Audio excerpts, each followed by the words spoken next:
আইন উপদেষ্টা ডক্টর আসিফ নজরুল বলেছেন, বিনামূল্যে এই পারিবারিক আদালতে মামলা করতে পারবেন ভুক্তভোগীরা। এতে মানুষের ভোগান্তি যেমন কমবে, তেমনই বন্ধ হবে দুর্নীতি। তিনি আজ ঢাকা মহানগর দায়রা জজ আদালতে ই পারিবারিক আদালতের উদ্বোধনীতে একথা বলেন।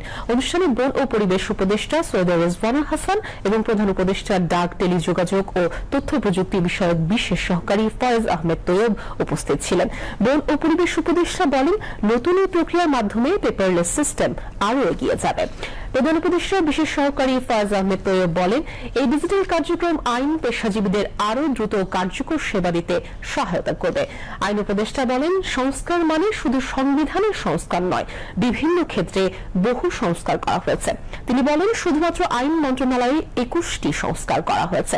বিচার বিভাগে যে সংস্কার করা হয়েছে তাতে আগামী 5 বছরে মামলার সংখ্যা 50% কমবে। মূলত পাইলট প্রকল্প হিসেবে ঢাকা এবং চট্টগ্রাম আদালতে এই পারিবারিক আদালত চালু করা হয়েছে। এতে ভুক্তভোগীরা অনলাইনেই মামলা করতে পারবেন। পুরো বিচার প্রক্রিয়াও সম্পন্ন হবে অনলাইনেই। এটা হচ্ছে জাস্ট আপনার শুধু মামলা দায়ের করা না, নথি ব্যবস্থাপনা আছে, শুনানি আছে, রায় আছে, সবকিছু অনলাইনে হয়ে যাবে। এটাকে আমরা একটা পেপারলেস কোর্টও বলতে পারি। এটাতে যে ভোগান্তি কমবে, সময় বাঁচবে, দুর্নীতি কমবে, খরচ কমবে, এটা নিয়ে আমাদের কারো কোনো সন্দেহ নেই। এবং রেজওয়ানা খুব ক্লিয়ারলি এটা আপনাদের বলেছে, আর অনেকে বলেছে, আমি এটা এমফাসাইজ করতে চাই।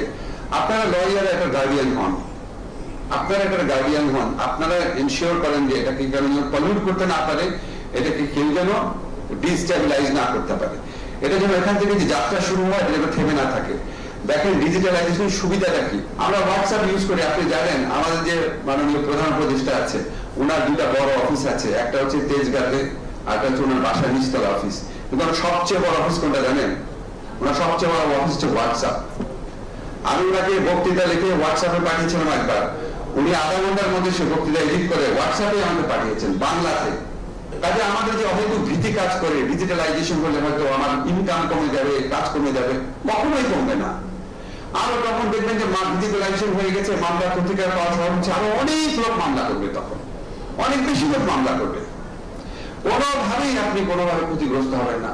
আপনারা এই আমাদের একটা বেরির মতো, কিন্তু এটা মরে যাবে আপনারা যদি উদ্যোগ না নেন, আপনারা যদি এটা গার্ডিয়ানের ভূমিকায় না থাকেন। আমি আমাদের আইনজীবী ভাইরা আছে, অনেকে আমার ঢাকা ইউনিভার্সিটি স্টুডেন্ট, অনেকে আমার বিভিন্ন বন্ধু আছেন। আপনাদের কাছে আমাদের অনুরোধ যে এগুলি যখন ইনস্টল করি, সবসময় মনে হচ্ছে করলাম তো, পরে এটা থাকবে। আমাদের যে ই রেজিস্ট্রেশন প্রজেক্ট আছে সেটা আমরা শুরু করে দিয়ে যাব, ই জুডিশিয়ারি আমরা শুরু করে দিয়ে যাব। আমরা আশা করবো আমাদের যারা পলিটিক্যাল পার্টিগুলো আছেন, ওনারা নিশ্চয়ই আমাদের চেয়ে দেশকে বেশি ভালোবাসেন, সেটা প্রমাণ করবেন, এগুলো কন্টিনিউটি রাখবেন।